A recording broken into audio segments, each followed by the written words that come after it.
Hello and welcome to X-Vlog episode number 10. I am Mr. Boomstick and this is Double Barrel Gaming, and it's the best place for all of your Xbox news, reviews, and opinions. And on today's new video, we're going to be pulling a page right out of the MCU and asking the question, what if? Now, if you've been keeping your ears to the floor regarding gaming rumors in 2022, it's supposed to be a huge year for Microsoft in the acquisition game. And the 8 studios that I'm going to be talking about today are extremely primed to be added to the already stacked deck known as Xbox Game Studio, which is currently sitting at 23 developers. Now, to make my points, I'm going to be discussing each one of these studios by breaking down what they have released last and how they could help XGS deliver a steady stream of AAA content to Xbox Game Pass, which is a metric that is becoming increasingly more important when considering how far ahead Microsoft is currently to both Sony and Nintendo. Now, the first 3 studios, in my opinion, either have already been signed quietly or those deals are being brokered as we speak. And the first one is Avalanche Studios. Now, their last title was Just Cause 4, and it was excellent. If you like a big action movie come to life on your screen, then Just Cause, that series is for you. The story is wacky, but the gameplay is incredible.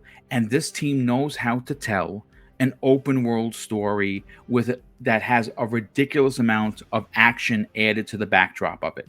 Well, they are currently and exclusively working with Microsoft on a new IP called Contraband. And I believe they could deliver in a big way on a new IP that is single player, from what we understand. Now, the second studio is a big one, and I'm talking about IO Interactive. Now, their last game was the award-winning Hitman 3 in 2021, and that game has made the rounds in many circles as some gamers' game of the year. They're currently, and again exclusively, working with Microsoft on a new IP and franchise called Project Dragon, which is described as Destiny meets World of Warcraft, according to friend of this program, Jez Corden of Windows Central. Now, the last one, and I think that this is a bit of a no-brainer, at least in my opinion, is Crystal Dynamics. Now, their last game was Marvel's The Avengers, which Square Enix themselves considered to be a flop and publicly threw this team under the bus, saying they were unequipped to deliver a title so big. And look, whether you hated Avengers, you lukewarm liked Avengers, there was some goodness there. The single player aspect was very good. The story was excellent.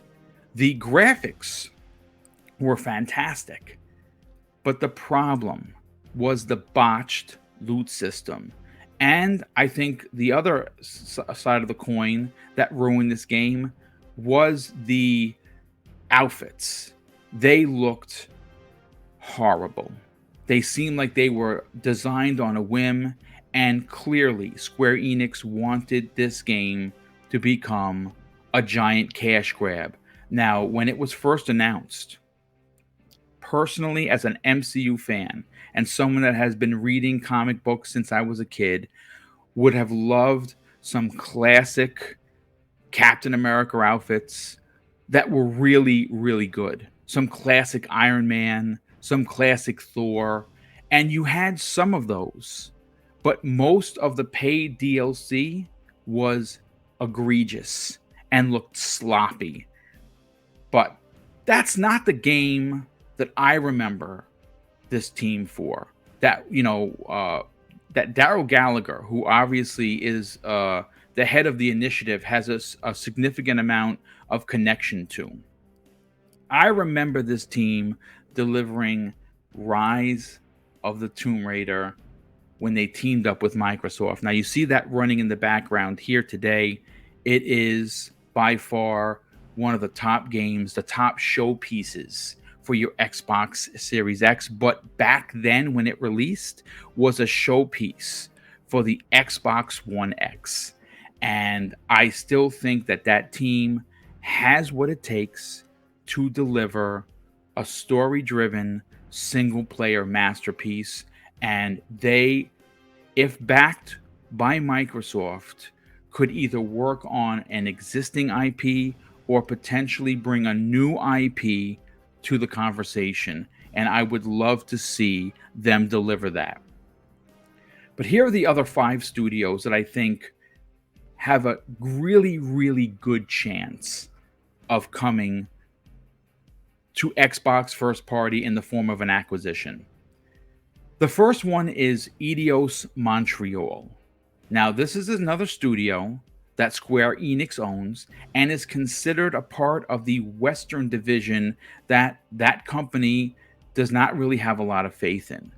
And they just delivered one of 2021's best single-player games in Guardians of the Galaxy. Folks, I'm telling you this, if you trust me as a content creator, if you trust me as a fellow gamer, I beg you to go out and buy this game, rent it, or borrow it from a friend, and you will agree with my statements only an hour into it. The writing in this game is James Gunn level good. The action is fantastic. The graphics are not to be believed. And if Avengers left a sour taste in your mouth, this is the palate cleanser. It is phenomenal. And I believe you could pick it up right now for $30. It'd be the best $30 you spent. And I guarantee you it's not going to fall after playing it for an hour into your backlog. You're going to want to see this through because the backstories on the characters are incredible. And if that team became Xbox first party and they could deliver the same kind of experience on a new IP, wow, they would be great for Xbox Game Studios. Now, this is another one that I'm very interested in potentially becoming first party, and that is Techland, the fantastic studio mostly known for the Dying Light franchise, which when it came out won numerous awards and has a sequel releasing this year. Now, this parkour zombie romp dazzled fans when it released and will continue to dazzle new fans when it comes out this year. But what's interesting with this particular studio is the rumor that's been floating around since last year is that Microsoft injected a significant amount of cash to help this small team finish this game, which has been delayed numerous times. Now, if that in fact is true, there are 2 outcomes that are possible. One, it should by all rights release into Xbox Game Pass day and date of its release. Not exclusively, but day and date of its release worldwide. And if they took that sum of money from Microsoft, it tells me that there is a relationship there. And we did hear last year that Microsoft was shopping around in Poland for a few developers. Well, it just so happens to be that Techland is a Polish developer. I'm just saying 1 + 1 = 2, at least in my mathematics, and I'm, not a boob. But let me bring up this little tidbit. In February of last year, it was making the rounds in the rumor mill that Microsoft was poised to acquire Techland. Now, they immediately shot down that rumor, and it has been quiet ever since. But like they say, where there's smoke, I'm just saying. Now, this is where the list gets a little out of control, and I get very excited as an Xbox-centric gamer. Last year, and I if you're a fan of primetime gaming and you've seen my work and you've listened to the Xbox Factor podcast, which is another program that I'm a host of, I was very fortunate to come across a document that was presented to me that was making the rounds on the interwebs. And in this document, it clearly stated, and I saw with my own eyes, that Rocksteady Games, TT Games, and NetherRealm Studios were left out of the Discovery deal with AT&T and were being set up to be sold separately. Now, let's talk Rocksteady Games for a hot second. What can we say?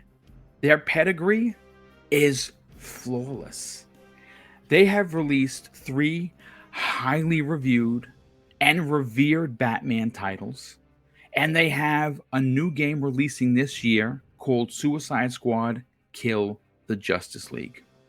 And if they were added to Xbox Game Studios, my God, the talented team over there could deliver the hashtag just one that we all have been asking for. Now, whether that is a superhero IP, whether that is a current Microsoft owned IP, or that is something that they have been secretly working on that they want to do. And that's one of the things that's super important to this conversation. Any studio that is going to get acquired by Microsoft knows that when you join Microsoft, you are given carte blanche to do whatever that studio is passionate about, right? We hear that all the time. And when you have that kind of freedom, that team is going to love what they're doing. And when a team loves what they're doing, they deliver in a big way. And I think that Rocksteady Games could, in fact, be that team that delivers. But I want to talk about TT Games for a second. Now, if you love Lego, then you know who TT Games are. They delivered some of the biggest and best-selling games of any generation, and they have worked on some monster IPs. Lord of the Rings, Harry Potter, Marvel, Star Wars, and they have a new Star Wars one releasing this year. Now, you've heard me talk about this on the Xbox Factor podcast numerous times. One of the things missing from the portfolio of Xbox Game Pass is that family-friendly, kid-friendly type of title, and I think that they could deliver. Now, would it be Lego? Probably not. But what if they were tasked to deliver a new Banjo and Kazooie? Oh man, that's my favorite subject. I know you're getting bored of it, but I'm still going to beat that drum. I think they could do it. Or they could come up with their own new IP, but they know how to make the kid-friendly games, and that's missing from the portfolio. Now, this is my favorite of the 8 studios, and it is one that I think would be the biggest story of the entire year. And that is the makers of Mortal Kombat, NetherRealm Studios, joining Microsoft as a first-party developer and bringing over the Mortal Kombat license and IP. Now, I have some quotes from Ed Boon himself regarding Killer Instinct, and he has been throwing out the smoke signals for years that goes all the way back to 2015. And here are those quotes. This is the first one. from Twitter, his official Twitter account. He says this: Killer Instinct versus Mortal Kombat, I think would be the perfect crossover. Perhaps, but Killer Instinct is great, but also plays extremely different than Mortal Kombat. Now, here's one from 2016. And why this one is super important is because Phil Dominus Maximus Aurelius Spencer answered him right after the first tweet. And he writes this: I loves me some KI, but a crossover would have to be an Xbox exclusive.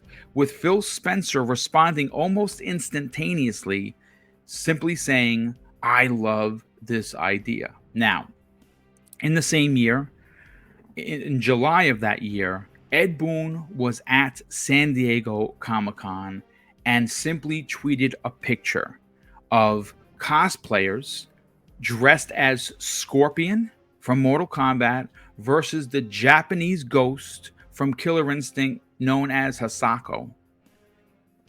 I mean, the writing is on the wall.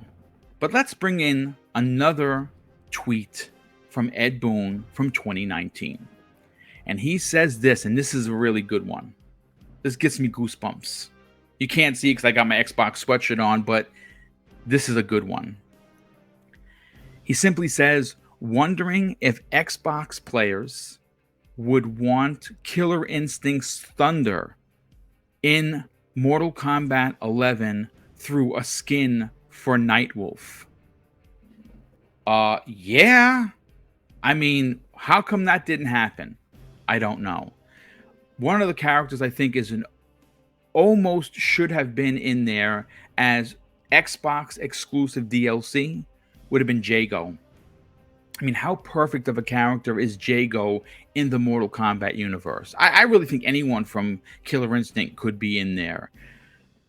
But look, this would be my dream come true because I want a new Killer Instinct. Now, thanks to our friends over at Xbox Era, both John and Nick, a couple of months ago, had Maximilian Dude on, and you know him from YouTube. The guy's channel is a monster. I think he has over 1 million subs. He's like the fighting game guru. I'd love to get him on the show to interview him. He seems like an awesome dude. Well, the three of them are talking about Killer Instinct specifically, and obviously Maximilian was responsible for the hashtag Bring Back KI that's still going on Twitter. And we do know from hearing rumors from Special Nick, his particular source, that KI2 or Killer Instinct 2 is being worked on as we speak. We just don't know who the studio is. Now, just based on the tweets, it's obvious that Ed Boon wants to work with Microsoft on a new Killer Instinct. Now, I would absolutely love that. But Special Nick kind of broke my heart a little bit when he says he doesn't think, or at least his source doesn't think it's NetherRealm Studios. But I beg to differ. What if it was? And what if these studios join the already 23 studios at XGS? Well, that would make 31 if all 8 were delivered this year and potentially into next year. And it would really set Xbox, Microsoft, and its millions of fans on a path for success that has never been seen before. I mean, I think what they have already in the pipeline is amazing. But if you add these 8 studios, it would be just unbelievable. Well, that's going to do it for X-Vlog episode number 10. I'm very interested to hear your thoughts and opinions on who Microsoft should add to Xbox Game Studios in 2022. If you enjoyed today's video, I would ask that you hit the like button. It helps more than you know. If you are new to the channel, I would simply ask that you consider subscribing. And if you enjoyed today's video, help this channel cross 10,000 subs, folks. We are under 700 away, and you could help me cross that 10K milestone. And one last favor, please consider sharing this on social media. Tell your friends about Double Barrel Gaming. And of course, I will see you in the next video.